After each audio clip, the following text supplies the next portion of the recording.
Ukraine is suffering from sweeping blackouts after a series of massive airstrikes from Russia. It's believed more than 50 cruise missiles targeted critical infrastructure, knocking out power, water, supplies and mobile networks in hundreds of settlements across the country. Thick plumes of smoke were seen rising over Kyiv this morning. No casualties have been reported yet, but officials say that the strikes left 80% of residents in the city without water and 350,000 homes without electricity. Authorities reported similar blasts and disruptions in central, northern and eastern Ukraine. Moscow has stepped up attacks in recent weeks, blaming Kyiv for an explosion which damaged the Crimea bridge. There's fresh uncertainty about grain shipments out of Ukraine. It's one of the world's biggest suppliers, and its conflict with Russia has jeopardised food security the world over. On the weekend, Moscow suspended its participation in an export deal, citing Ukrainian attacks on its ships in Crimea. Still, 12 vessels carrying grain and other agricultural products have left Ukrainian ports after a UN-brokered deal to allow some ships through the Black Sea. Teams from the United Nations and Turkey have reportedly resumed the inspection of cargo vessels. Ukraine's infrastructure minister adds that the Russians have been informed of the movement plan, but he failed to clarify if they'd accepted it.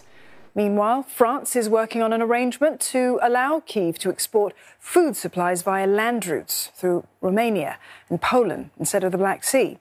The country's agriculture minister says such a step is necessary against what he called Russia's bad will.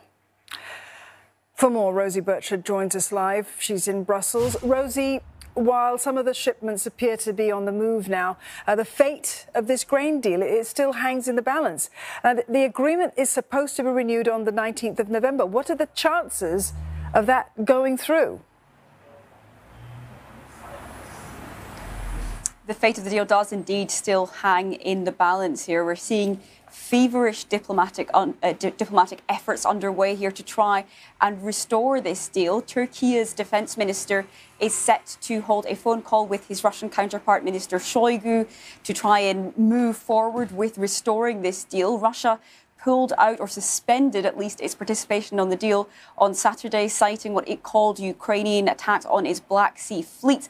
But Russia has not yet said what it would take for it to come back to the negotiating table, for it to come back and restore its participation in this deal. And in fact, Russian spokespeople have been just in the last few hours saying that it is now more risky for Ukrainian exports to continue, given that Russia is now not offering the security guarantees which were set out under this deal. But as you mentioned, the exports have continued in the last few hours, though Russia, again, saying that that is something which it says is dangerous. Now, when this deal was initialed, when it was signed, it was brokered by, on the one hand, Turkey and on the other hand, the United Nations.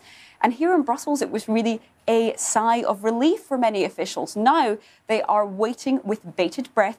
We've heard from many EU leaders calling on Russia to come back to this deal, to restore its participation in the deal. For example, EU officials just in the last hour or so have been reiterating that call. And they have in the past accused Russia of using food as a weapon. And of course, not to mention enough here that the stakes really could not be higher. Ukraine is a major producer of wheat, of sunflower oil, of food products which are direly needed, which are in great need across countries which are facing, for example, major food insecurity. And in the past, the United Nations has warned that the fallout of the conflict in Ukraine could threaten tens of millions of people worldwide with food insecurity and with hunger.